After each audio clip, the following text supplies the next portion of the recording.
My name is William Jenkins. I am 26, decent looking, and have a good job. It is Sunday morning, and I'm having a second coffee while reading the Sunday paper. A large 2-column picture caught my eye. As I stared at the picture, my mind was lost in thought. 2 years had passed since we parted, and seeing the woman's face in the picture still hurt me. Who could cause such a reaction, you ask? That is my story. I was living and working in a small college town that had 4 colleges in it. I was 23 years old at the time. 2 of the colleges were girls' schools. One was a state university and one large business college. There were lots of pretty young co-eds, what you might call a target-rich environment. One of my buddies was in between semesters and was working at our place to earn enough money to finish his education. Stephen was also a member of one of the fraternities at the state school. He and I were each other's wingman on many a mission. Our mission was to have carnal knowledge of as many of the young lovelies as possible. We were very good, so our targets seldom escaped. Stephen and I were at a sorority mixer and having a great time. There was free booze, free snacks, and an abundance of co-eds. I was doing a scouting mission to see which of the young ladies was to be the lucky one for this evening. Let me say, at that period of my life, I was a bit of a conceited ass. In my mind, I was a God's gift to women. I had the moves, looks, and attitude to be successful with a lot of the college girls. I lacked the sincerity to have a meaningful relationship. At that time of my life, that was okay, though. I spotted a likely candidate, a cute petite redhead, and was just about to make a move when Stephen grabbed my arm. He steered me toward a group of girls standing off to the side of the party. They seemed to be watching, but not partaking in the festivities. In the middle of this group was an outstanding example of the desirable college co-ed. She was poised, well-dressed, had a nice figure, and her face was beautiful. I asked Stephen who she was. "That is Leona Morris," he informed me. "She is untouchable." Leona goes to Williams College, one of the girls' schools, and never dates the same guy twice. The few guys that have taken her out swear she is gay or a cold fish. None of them got as far as holding hands with her, and you can't have her either. "She's not gay," I told Stephen. "Watch her look at the men as they walk by. She is totally checking them out. I think she is just very guarded and a little picky. She won't become too deeply involved with just any man." "Wow, Dr. Phil, you have her all figured out without even talking to her," Stephen laughed at me. "You are amazing, sir. No on second thought. You are full of it."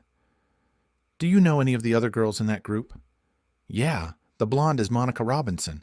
She goes to UM like me. We had a couple of classes together," Stephen answered. "We went out on a few dates, but there was no real spark, so we quit dating and stayed friends." "Why?" "I'm going to prove that Leona isn't gay or a cold fish. Your part will be to introduce me to Monica. I'll take it from there." "Okay, but you are wasting your time, William," Stephen warned me. We walked over to the group and Stephen said hello to Monica. After a short conversation with her, he introduced me. I said hello, and Monica introduced the rest of the group. There were 4 other girls, but all I remembered was Leona. When Stephen, Monica, and I began to talk, I would include the other girls, but not Leona. I ignored her. If she joined in, I would listen and then turn away from her without an answer or comment. As an example, when Leona told me she went to Williams, I said yeah and went back to talking to Monica and the others. She was getting a little upset. Stephen and I said goodbye to the group and started home. When we got back to my car, Stephen shook his head and looked at me. "You sure made a great impression on Leona. You didn't say a word to her and cut her off when she tried to join in. I can see your plan. You will make her so angry that she will date you just to get your attention. Great plan." "Oh, ye of little faith. My plan is working fine," I explained. "Look, every guy Leona has ever met has told her how pretty she is and tried to make moves on her. She is not used to being ignored. It will get her interested. Leona will begin to think, why isn't this guy after me? What's wrong with me? She won't be able to stand it. Then Leona will come after me. It's in the bag." Stephen laughed at me and then said, "Good luck. Do me a favor. Find out more about her for me. I need to know where she eats, gets coffee, shops, and anything else you can get. Will you help me?" "Sure, buddy," Stephen said. "I'll get the info from some of the sorority sisters and have the goods in a couple of days." I thanked Stephen and then drove home. 2 days later, Stephen gave me a report. He told me all the things that I wanted to know about Leona, and I set my plan in motion. Starting the next evening and every spare minute I had, I sort of hung around whatever place she was. If Leona was at the coffee shop, I would go in and get a drink and leave. If she was at the sandwich shop eating, I would stop in and get something to eat. I would even try to be around when she was shopping. All this groundwork went on for 3 weeks. It didn't happen every time or every day that she went out, but it did happen enough that she began to notice me. That was the plan. First contact came at the coffee shop. You gave and received your order at the counter. I was in line waiting my turn when Leona got in line behind me. Turning around, I nodded at her as I pretended to look behind her at something else. She smiled at me. I looked at her again and said, "Hi, I think we have met before, but I can't remember your name. I'm William Jenkins." "I'm Leona Morris. We met at the Delta Zeta Mixer last month," she replied. "That's right. Now I remember you were with Monica Robinson. Sorry, I'm not very good with names." We both got our coffee, and she invited me to sit with her. I hesitated, just for effect, and then joined her at a patio table. Leona gave me a little smile and said, "What are you doing, William?" "What do you mean?" "Come on, William. You have been damn near stalking me for the last 3 weeks. Everywhere I go, there you are.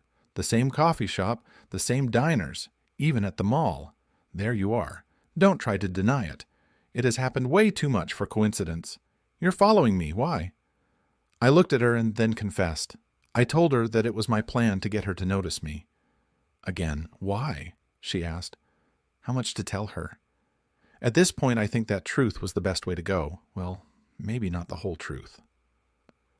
"Leona, I want to get to know you, take you out, and spend time with you. I figured that every guy that met you fell all over themselves trying to get your interest. They would tell you how pretty you are, how nicely you dressed, and anything else to flatter you. All of them were trying to get you to keep them for more than one date. I don't want to be just another guy to you. So I made this plan to pique your interest in me. I felt that if I played it cool and didn't fawn all over you, I might have a chance to really get to know you." "William, that's maybe the craziest thing I even heard," Leona responded. "Yeah, weird, huh? Well, I won't bother you anymore. I'm sorry if I scared you, so please don't be angry. I'm really not a psycho." "I'm not mad. I'm flattered. No one has even gone to all that trouble just to get to know me. Usually they ask me out, and sometimes I say yes. They're all the same. They think I'm pretty, and that's all they see. Guys seldom see or want to know about my thoughts, my goals, or my mind. You're different." "Here's my address. Pick me up at 7 o'clock. Take me to dinner," she ordered as she gave me a card. "Yes, my lady," I replied with a smile. Mission accomplished. That evening on my way to pick up Leona, I had a talk with myself. Okay, I thought, you've got a foot in the door. Don't blow it by being like all the other guys she has dated and dumped. Keep your head in the game, no matter how great she looks. Talk to her and pay attention. Make her believe you really care about her politics, philosophies, and goals. You have to stand out from the rest to keep her. I pulled up to the apartment building and Leona came out to meet me at the truck. Before I could get out to open her door, she jumped into the truck. We went to a little Italian mom and pop place that I found. It wasn't a college hangout and much more intimate. It was a nice time where we talked about a lot of different things and something strange happened. The plan called for me to pretend that I cared about what she was into. However, as the night came to a close, I realized that I really did care. This girl was amazing, at least to me. That was sort of a scary thought for a player like me. I wanted to see more of her, and not just as a score. I really liked this girl. We were sitting in the car in front of her place, and I decided to come clean. I didn't know how she would take the whole truth, but I wanted this to go further. I thought I had to tell her everything. "Leona, I need to tell you something. What I said earlier today about not wanting to be just another guy was entirely true. However, At the time I said all that stuff, it was an adaptation of my plan. Now, after spending the evening with you, I realized that the part about getting to know you and spending time with you is actually the truth. I just didn't know it this morning. I'm sorry I did that. I have found that you are much more than just a pretty face, and I do want to spend more time with you. I guess I blew it. Thanks for going to diner with me, and I guess I'll see you around. I was totally dejected. I had found a girl that actually caught my interest, and my schemes and plans had lost her. Damn, I am such an ass sometimes. My goodness, when you get to talking, you just don't stop, do you? Nice speech. But what makes it nicer is I think you really mean it. Tonight you have been different than I thought you would be. I looked at her puzzled. What do you mean? I checked you out. You have a reputation in our little community, William. You're a player and a good one, according to most of the girls I talked to. None of them had any complaints, by the way, except that you aren't into relationships. I know you ignored me at the mixer on purpose. It was part of this plan of yours. Oh, hell, I groaned. No one has ever gone to all this trouble to meet me and get me to go out with them. It is very flattering. Let's see where this takes us. No more bullshit, though. Okay? So started our time together. Almost every night of the week we were together. It was a whirlwind of diners, movies, and college parties. During all this, I developed real feelings for Leona. I don't know if I was in love, but it was definitely more than just a strong like. We were going out so much that I finally had to cut back some. My bankroll just couldn't handle 20 to 25 dates a month. The third time I begged off on an invitation to do something with Leona, she wanted to know what was up. Remember what I said when we started dating? No bullshit, William. What is going on? You've turned me down for 3 dates in the last 10 days. Tell me all about it, Leona demanded. I'm sorry, Leona. It's a macho male thing. I just can't afford to take you out as much as we have been doing. I'm just a working guy here. My salary isn't very large yet. Right now, it doesn't leave a huge amount after expenses. It's not that I don't want to see you. I just can't afford to take you out somewhere almost every night. I'm sorry. Leona took my hand, smiled at me, and said, You ass. You should have said something. We don't have to spend money every time we go out. There are museums, galleries, walks by the river, and more that we can do. We can spend some evenings at your place or my place and just watch TV. You don't have to spend money every time. I guess I was embarrassed by my lack of money. Tell you what, we will go out to eat or a movie or whatever twice a week. You pay one time and I will pay the next. The other nights we will do the free stuff and just spend time together. No arguments. That's the way it will be. Unless, and I just thought of this, you just want time away from me, Leona stated. No way. I would spend every night with you. I really want to be with you, I answered. So that's the way it was. Shortly after that, we were walking by the river one evening, and the stars must have been aligned just right. We made love that night, right there on the riverbank. It was almost perfect, except for the mosquitoes. We really didn't notice the bites until we were in the shower at her place later. That was the first night that I stayed all night in her apartment. It wouldn't be the last. The next morning I left Leona in bed and left to go to work. My truck wouldn't start. I ran back up to the apartment to call a taxi, and she asked what was wrong. I told her about the truck and that I was calling a cab. She said it's not necessary, that I could take her car, and threw me the keys. It's in the basement garage in space 27. When you get off work, run by your place and pick up some clothes, and then come back here. You can shower and get ready here. It's my night to pick the place and my turn to buy. See you around 5:30. You better go. You'll be late, Leona said as she kissed me. I went to the basement garage to get her car. Hope it's not one of those little roller skates on wheels. But I guess I couldn't be picky right now. It wasn't a roller skate on wheels. Parked in space 27 was a 1-year-old Corvette convertible. It was even my favorite color for a vet, candy apple red. I thought I might have the wrong car, but the license plate said Glory 1. Holy shit. Steven and the rest of the guys saw me pull into work in the vet. He asked me about the car, and I told him it was Leona's. I admit it.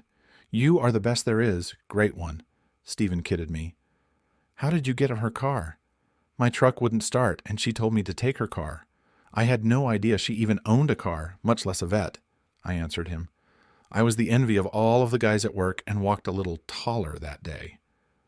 After work, I met Leona and we went to dinner. She told me to drive her car for a while, as she didn't use it very much. Now, I had a Corvette to drive. I basically moved into Leona's luxury apartment. It beat the hell out of the dive I was living in. We split the cost of the dates. It just seemed like every time we went to a fancy and expensive place to eat, it was Leona's turn to pay. I'm not sure how she worked that out.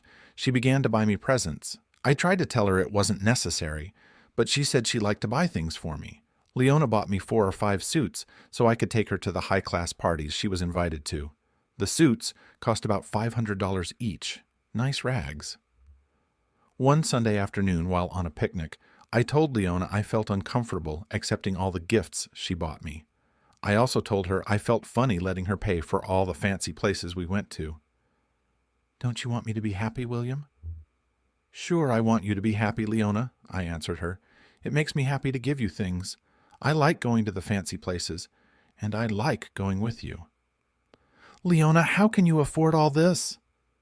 I'm in school on a full scholarship, and I have a small trust fund to pay expenses, Leona informed me. The fund isn't much, but with the scholarship, it's enough to enjoy myself. Please, William, don't feel uncomfortable. Let me be happy. If I had been a man of principle, I would have stopped taking her gifts, driving her car, and living in her plush apartment. 2 things stopped me from showing those principles. 1, I wanted Leona to be happy, and if made her happy to buy me things, I would let her. 2, I liked being pampered. I was having a great time with Leona. Not only did I get to drive a Vette, got really nice presents, and attend fancy places, I was doing it with Leona. I was beginning to go past like and getting closer to love. This gal was everything I could ever want in a partner. I thought some more about the car, the presents she bought for me, and the money she spent on our dates. I wondered where she got her money.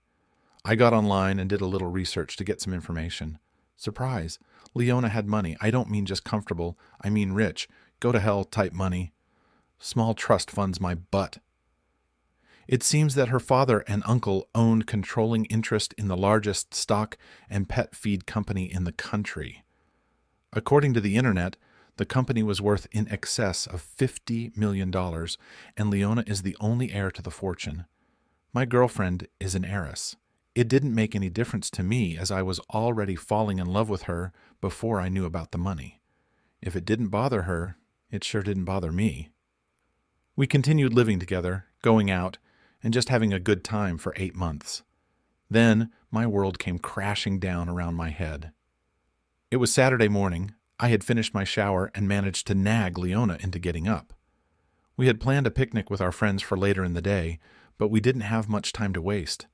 Being out pretty late last night, we had almost overslept. The doorbell rang, and as I finished putting on my jeans, I answered it. The man at the door asked, "Is Leona at home?" "Yeah, she's in the shower. Can I help you?" "You must be William," he said. "Could you tell her I'm here, please?" "Sure. Who are you?" I asked. "I'm Tristan Brooks, her fiancé," he answered. I asked him to come in and wait, that I would tell Leona he was here. I tried not to show it, but I was stunned. Her fiancé? What the hell? I went into the bathroom to tell Leona.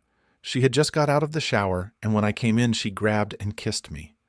Leona asked if we could skip the picnic and go back to bed. "Leona, there's a guy named Tristan Brooks in the living room. He wants to see you, and he says he's your fiancé. What's going on, honey?" "Oh, hell," Leona responded. "Get dressed and take him to the coffee bar downstairs. I'll call you when I'm ready." "Leona, what the hell? Your fiancé. I think we need to talk." "I know, but right now I need to get dressed. I will explain everything to you later." I went back to the living room, told the guy what Leona had asked, and escorted him down the coffee shop on the main floor. I was stunned and didn't have any idea on how to react. He looked at me with compassion. "I know all about you, William, so don't start freaking out. Leona's dad and I have known about her little romance for some time. We thought the time had finally come. It put an end to it. Leona and I will get married, but she keeps delaying it. She has hooked up with 3 guys, including you, in the last 2 years. If it's any consolation, you have lasted twice as long as anyone else. Why do you put up with that? I mean, she is your fiancée. Don't you care that she lives with other men? Well, you're the only one she's ever been intimate with or moved in with. She must care a lot about you. That's why we decided to put a stop to your affair. Look, William, you seem like a pretty good guy, so I'll give you a heads up. You can parlay this breakup into a large sum of money. I am authorized to offer you $5,000 to just walk away. I couldn't believe it. They were going to give me a lot of money to dump Leona. I stared at the floor for a minute. My mind was in a whirl. What to do? Before I met Leona, being the player I had been, I would have taken the money and run. Trouble was, I was falling in love with her. I would rather have her, money or no money. My cell phone rang. It was Leona, and she asked me to send Tristan up to her place. She said she would talk to me after talking to him. Leona noticed my hesitation and said that she would only be 20 to 30 minutes, and then we would talk. I sent Tristan up to her. I had to wait 30 minutes to find out if my life was going to be flushed down the toilet. It was 27 minutes later when Tristan came out of the elevator. He walked over to me. I'm leaving William. Please consider taking the money. You deserve it for what you are going, though. Leona wants you to come up now. Good luck, William. He left and I got into the elevator. Leona was waiting with the door opened. She looked at me with a sad little smile and then hugged me. I didn't know what to do or what to ask. We sat down on the couch. Leona started with, William, I'm very sorry. I didn't mean to mislead you or to hurt you. If nothing else, believe that. So, I'm history. Is that it, Leona? I was getting both mad and scared. You were just supposed to be just a distraction for me, William, but you sort of worked your way into my heart. I may even love you, but we have to stop this. I have to go home and do my duty to the family. Please don't hate me. I really have developed feelings for you, but it's time for me to go home. I just sat there as Leona started packing. She had one more surprise for me. She handed me an envelope that seemed a little heavy. That is the title and keys to the Corvette. I don't want it around. It would only remind me of you. The keys to the apartment are in there also. The lease is paid for another year, so you might as well make use of it. I know you don't want to take either, but please make use of them and think about me once in a while. Goodbye, William. So here I am, 2 years later, reading the society page about the wedding of the year. Leona Morris and Tristan Brooks were wed at etc., etc., etc., etc. There were several pictures of the happy couple, except Leona didn't look all that happy. I still have the Corvette, but I no longer live at the apartment we shared.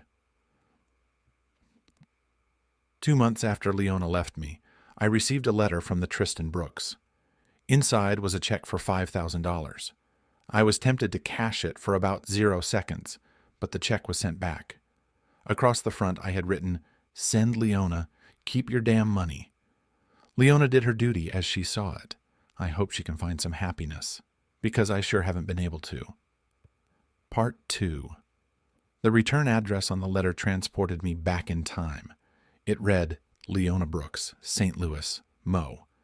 I hadn't heard from the bitch for 4 years. What could she want? Why was she writing me? Hadn't she screwed with me enough back then? 4 years ago, Leona and I had a thing for a few months. I was working in the college town, where she was going to school, and met her through a mutual friend. I had used this elaborate plan to get close to her, but she knew exactly what I was doing and called me on it.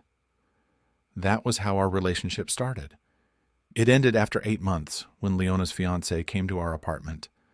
I am William Jenkins, and I'm now 28. At the time that Leona and I met, I was 24. I had been a player with the ladies until I met her. Once I met her, no other woman could get or hold my interest. Leona was heiress to the largest stock and pet food company in the country. Her father and uncle owned the company, and she was the only heir to the fortune. That wasn't why I loved her. I didn't know about the money until near the end of our relationship. I thought we were in love and would be together for a long time. That idea was flushed down the tube when her fiancé showed up at our apartment. His name was Tristan Brooks, and he told me she had these little affairs all the time. When Leona left me, she told me that she did care for me, maybe even loved me, but she had to go home and do her duty and marry this Brooks guy. Now, using hindsight, I think she just wanted a boy toy for as long as she could have one. I was that boy toy, at least one of them anyway. Her fiancé told me I was only one of 3 or 4 such guys. She had given me some going-away presents. I had 5 or 6 expensive suits, a great watch, a year's lease on her luxury apartment, and a year-old Corvette. Pretty good pay for the time I spent with her. I would have rather had Leona. 2 years after we parted, I saw the story and pictures of her marriage in the society page. Even after 2 years, it had still bothered me. I hadn't quite gotten over her at that time. When Leona left, I pulled into a shell. I ate, slept, went to work, and then went home to start the cycle all over. I wasn't a player anymore. I didn't have the heart for it. I wasn't having a lot of fun. The only time I went out was to a coffee bar once or twice a week. About 3 months after Leona left me and went back home, I ran into a very pretty young lady, Monica Robinson, at the coffee bar. I already knew her. Stephen, one of my coworkers, had introduced me to her, and she had in turn introduced me to Leona. Monica knew all about Leona and that Leona had dumped me. I hadn't really planned to do more than just nod at Monica. In a way, I had used her to get close to Leona, and I wasn't proud of myself for doing so. "Hey, William, how are you?" Monica surprised me with her greeting. "I haven't seen you around lately. Don't you like us anymore?" "Hello, Monica. I guess I don't travel in the same circles anymore," I replied. "You know, just because Leona is gone doesn't mean you can't come to the parties anymore. Stephen and I, among others, miss you." To be honest, I haven't felt like joining you guys. I'm still a little groggy over Leona's leaving, and I'm a little ashamed about the way I used you, Monica. I have heard that confession is good for the soul, but I felt like crap telling her that. Monica smiled at me and said, "Don't worry about it. I don't. I knew why you wanted Stephen to introduce us. Your eyes kept glancing at Leona, and I realized then that she was who you were after." When she finished, she laughed at the look on my face. "Come on, you can buy the coffee and tell me all about what happened." After we got our coffee, Monica took my arm and sort of led me to a booth in the back. We spent more than an hour talking about Leona and me. Somewhere during that discussion, I started to come back to life. I begun to think I was going to live after all. As Monica was getting ready to go back to her dorm, said to me, "I think Leona made a big mistake in leaving you, William. I also think you need to get your head out and go on with your life. Give me a call sometime." With that parting shot, she left. She was right. I was acting like a little boy that lost his favorite toy and was pouting. It was time to grow up, straighten up, and get on with my life. I called Monica a few days later, and we went for pizza and beer. It was a very enjoyable time. We began to see each other, more as friends than anything else. I can't pinpoint when the relationship changed from friends to something more. I just knew that it did. I was still living in Leona's apartment as the lease had another 3 months before expiring. If I was ever going to get over her and get my head out, I needed to get a place of my own. Monica had invited me to her dorm several times, but refused to set foot in my place. I finally got it through my thick skull. Why? I rented an apartment over the garage at an elderly lady's home. Maintenance around the house, such as painting and taking care of the yard, was part of my rent. Monica helped to get my place comfortable and livable. In addition, I sold the Corvette and got a Mustang, out with all the baggage I had been carrying. Monica and I dated right up to her graduation, a period of 9 months or so. We didn't run through the streets and tear each other's clothes off. Our intimacy was special. The relationship evolved and was not just about bed. Our time together was more quality than quantity. But I was having a hard time fully committing to Monica and our relationship. Guess I was still hung up on Leona. The night after her graduation, Monica brought it all to a head. "William, I have been waiting for you to get over Leona. I had hoped you would, but I can see that you are still thinking about her." I started to interrupt, but she put up her hand. No, don't deny it. You are holding back, and we both know why. She hesitated and then said, I have accepted a good job in San Antonio, and I'm moving there next week. I thought you were going to work and live in St. Louis, I questioned her. Then we could see each other on weekends and such. I was going to do that, but I can't anymore. We can't, and I won't continue like this. You are still thinking of Leona half the time, and I'm getting shortchanged in our relationship. I won't go on. If you ever get over Leona, come and see me. Monica left the next week, and I didn't even get to see her to say goodbye. There is an adage that says, you don't know what you've lost until it's gone. I guess it's true. Maybe that's why it's an adage. It didn't take long before I realized how much I cared for Monica. I didn't know if I was ready to love her, but I did know I missed her a lot. 3 weeks after Monica moved, I wrote a letter to her. In it, I told her how much I missed her and hoped she was doing okay. Nothing much, just letting her know I was thinking of her. Instead of a return letter, I got a phone call. That was better than a letter. After that call, we would talk on the phone 2 or 3 times a month, and maybe write every month or so. I asked Monica a few times about coming to see her. Her answer was always the same. Have you got your head back in the game yet? Until you can truthfully say yes, there is no need to see each other. Our calls continued for about 2 months, and something new began to happen. I would get her voicemail more frequently and have to leave a message. When and if she returned my call, I didn't mention her being out at night more. I didn't feel I had the right to question her. This continued for a month. Then I called Monica a little late on a Friday night, about 11:30.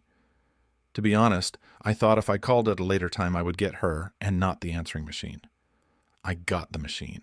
The next morning I called her again at 7 o'clock. I was becoming somewhat of a stalker, I guess. A man answered the phone. Oh, is Monica there? I was a little shocked and wondered why a man answered her phone. Who is this guy? Yeah, but she's still sleeping. If it's important, I can wake her up, or I can take a message. He was trying to be helpful, which just pissed me off even more. No real message. Just tell her William called, and I won't bother her again. You sure, William? I can wake her up if you want me to. She needs to get up anyway. We have to shower and get dressed because I have a plane to catch. He actually sounded like a nice guy. No, it's not necessary. I don't think it would matter anyway. Thanks and goodbye. I hung up. Real smart, jerk face. You should have just asked her to call. I guess I thought after my little tantrum Monica would call me back right away. It didn't work out that way. 2 weeks went by with no call. I guess I'll have to face it. We are history. That's just great. Absolutely great. First, Leona leaves me for dead, and now I have lost Monica too. I know. Losing Monica was my own fault, but that doesn't make it hurt any less. 3 weeks to the day after my last message to Monica, she called. It was 10 o'clock on Saturday morning, and I was still in bed. The previous evening I had decided to see if I could still drink as much as I used to. I can't. My head was throbbing when I answered the phone. What? I yelled into the phone. My, aren't we a ray of sunshine this morning? Monica said, laughing. Are you okay, William? Monica? Is that you? Why are you calling me? You don't have to bite my head off, you know. I haven't heard from you in over 2 weeks, and I wanted to make sure everything was okay, she told me. Oh, hell, I'm sorry. I guess I'm hungover. No, wait. I know I'm hungover. My head is pounding, and my mouth tastes like old sweat socks. It's okay. Now, why haven't you called? I did, about 2 weeks ago, early on a Saturday morning. Your boyfriend answered the phone. I gave him a message for you, I answered. I never got a message, and I... Wait, my boyfriend? What do you mean, my boyfriend? Monica sounded puzzled. When was this again? It must have been on the 13th. The guy said you were still asleep, but he could wake you up. You and he had to take a shower and get him to the airport. I told him to tell you I had called. Since she hadn't gotten the message, I wasn't going to tell her about my little temper tantrum. I'm so sorry, William. I never got the message. That wasn't my boyfriend. That was my stupid brother, Kevin. He has been staying with me for the last month. Wait until I get hold of him. I'll teach him not to give me messages. Your brother? My mood changed for the better. Yeah, Kevin was staying with me while he worked on a project here. He finished his work and went back home. Okay, dummy, I thought to myself. Now is the time to tell her how you feel. Enough of this friendship bullshit. You have nothing to lose but some phone calls that make you feel worse than you did before anyway. I had made a decision. Monica, I need to talk to you about something important. Have you got some time right now? Sounds serious. Sure, I have all day. Go ahead, she responded. So I spilled my guts. I told her that I didn't know how much I cared for her until she left. I told her that I had my head on straight, like she said. I told her that I could truthfully say that I didn't love Leona. Finally, I said, Monica, remember you telling me that you couldn't go on the way we were? Well, that's where I'm at. I can't go on like this. If you don't want to be more than friends, then let's stop the torture. At least it's torture to me. So, what do you think? Monica was quiet for a moment and then said, I think you should come to San Antonio next weekend. I don't want to wait. I'm on my way. See you soon. I called my boss and arranged for some time off. I made the 2-hour drive to St. Louis and jumped a plane for San Antonio. Monica met me at the airport. How did you know what flight I was on? I was surprised that she was there. A little research online. There are several flights from St. Louis, but this was the first one. I was going to meet each plane until you showed up, Monica informed me. The next month was wonderful. I spent the weekends at Monica's, or she was my place. I found that I had moved on and was ready to commit fully to Monica. My company had a division in a suburb of San Antonio, and I was able to transfer there. I moved in with Monica, and life was good. There was some adjustment, but the transition went smoothly. Monica and I were married and started our new life together. We had only been married a short time when I saw the pictures of Leona's wedding. That was the only hint of a problem in our marriage, and that was mostly in my mind. I didn't know if I should mention the story to Monica, or should I keep quiet about it. If I said something, would she think I still had feelings for Leona, and if I said nothing, would she think I was trying to hide feelings for Leona? I put down the Sunday paper and looked at Monica. She was making breakfast. Maybe I should diffuse the situation and not let it develop into a problem. Hey, babe, here is a story about Leona's wedding. I guess Tristan Brooks finally got her to do the deed. About the time he pulled in her reins. Monica looked at me with a little smile and said, I know. I opened the paper to that story and left it for you. She almost laughed at the surprised look on my face. I wanted to see how you handled it. You passed with flying colors, by the way. Leona and our relationship was never mentioned again. That is, until I received that letter 4 years after she dumped me. As I said before, what does the bitch want? I opened the letter to see why the hell she was writing me, especially after all this time. The letter was in Leona's handwriting and read, Dear William, it's been a long time, and I know you are wondering why I'm contacting you now, after all this time. The truth is that I couldn't take it anymore. Even though I fought the temptation for years, I finally had to contact you. When I left you, I did so because I had to. If I hadn't gone home, my father would have quit paying the bills. After my father's ultimatum, delivered by Tristan, I had to go home and grow up a little. I enjoyed my lifestyle too much to give the money up. I delayed the marriage for 2 years, but at last decided to go ahead with it. Being married didn't change anything, and I still live the way I want. I just have to be careful and discreet. Tristan is my husband, in name only, but he doesn't mind. As my husband, he is insured of a life of leisure. He also has his outside interests, and is also very discreet. My problem is that I have never forgotten you, William. I told you when I left I really cared for you.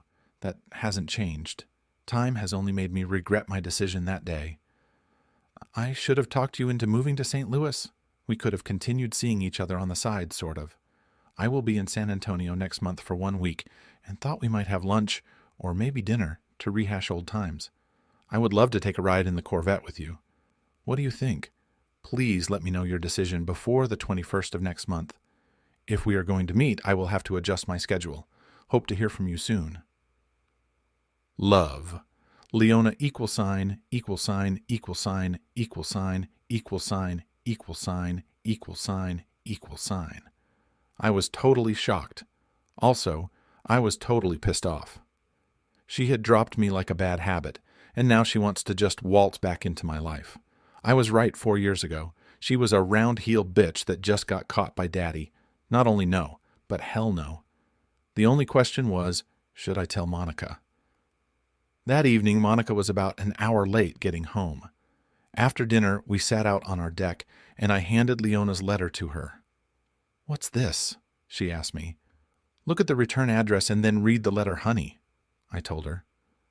Monica looked at the return address and read the letter. As she read, her face started to get red. Red as in anger, red as in, I'm going to kick someone's ass, red as in, are you going? She finished the letter and fixed me with her stare. She was pissed. "Hold on just a second," I ordered her. Monica was about to explode. "Now read this letter." The letter read, "Dear Leona, it was really nice to hear from you after all the years.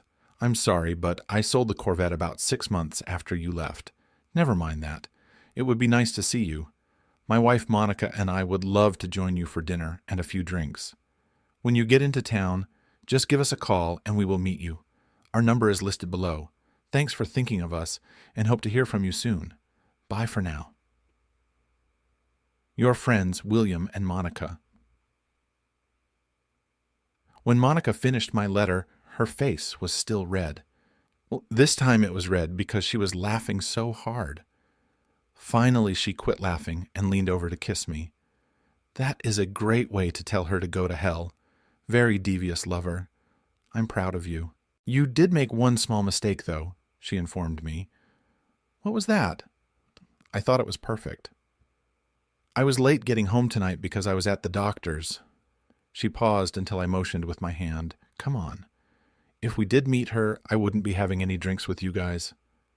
Not that we are going to meet her, but why no drinking for you? Pregnant women shouldn't drink alcohol. It's not good for the baby.